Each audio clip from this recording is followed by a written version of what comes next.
बहुत लोगों को यह पता होगा कि सिर्फ सीता के अपहरण के कारण ही राम के हाथों रावण की मृत्यु हुई थी, लेकिन इसके पीछे पौराणिक कारण कुछ और भी है दोस्तों।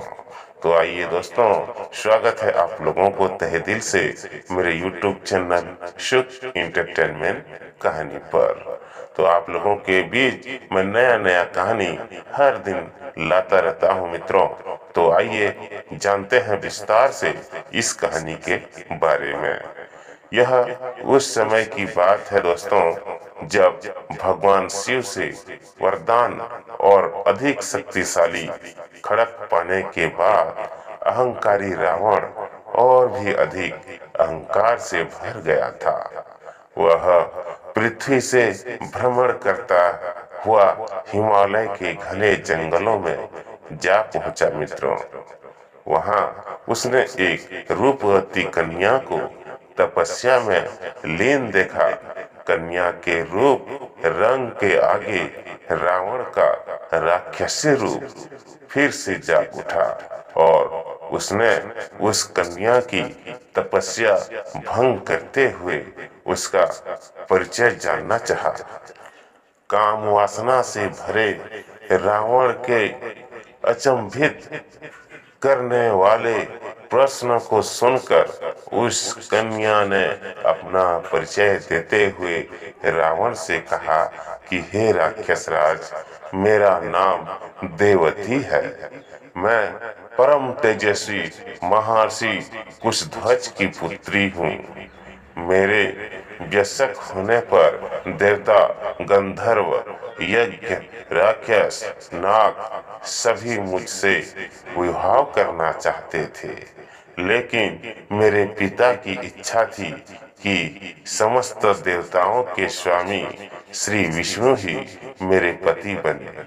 मेरे पिता की उस इच्छा से क्रुद्ध होकर शंभु नामक दैत्य ने सोते समय मेरे पिता की हत्या कर दी और मेरी माता ने भी पिता के वियोग में उनकी जलती चिता में कूदकर अपनी जान दे दी। इसी वजह से यहाँ मैं अपने पिता की इच्छा को पूरा करने के लिए इस तपस्या को कर रही हूँ। इतना कहने के बाद उस सुंदरी ने रावण को यह भी कह दिया कि मैं अपने तप के बल पर आपकी गलत इच्छा को जान गई हूँ। इतना सुनते ही रावण क्रोध से भर गया और अपने दोनों हाथों से उस कन्या के बाल पकड़कर उसे अपनी ओर खींचने लगा।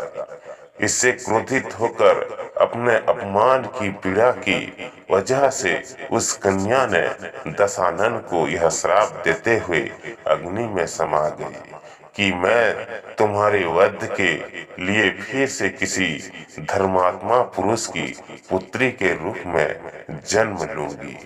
महान ग्रंथों में शामिल दुर्लभ रावण संहिता में उल्लेख मिलता है दोस्तों कि दूसरे जन्म में वही तपस्विनी कन्या एक सुंदर कमल से उत्पन्न हुई थी और जिसकी संपूर्ण काया कमल के समान थी।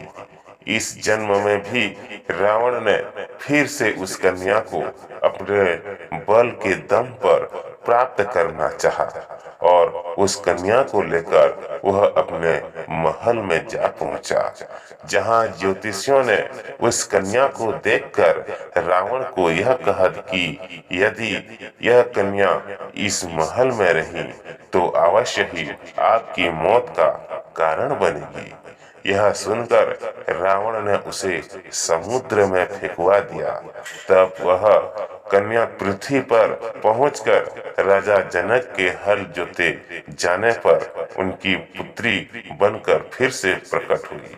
शास्त्रों के अनुसार कन्या का यही रूप सीता बनकर रामायण में रावण के वध का कारण बनी। दोस्तों, यही था छोटा सा मोरल स्टोरी कहानी। अगर आप लोगों को अच्छा लगा है तो एक लाइक जरूर कर देना और कमेंट बॉक्स में जय श्री राम जरूर लिखना। तो चलिए दोस्तों, ऐसा ही मोरल स्टोरी कहानी मैं हर दिन लाता रहता हूँ। और आज की कहानी में इतना ही। मिलेंगे एक नए मजेदार कहानी पर। तब तक के लिए जय हिंद, जय भारत, वंदे मातरम।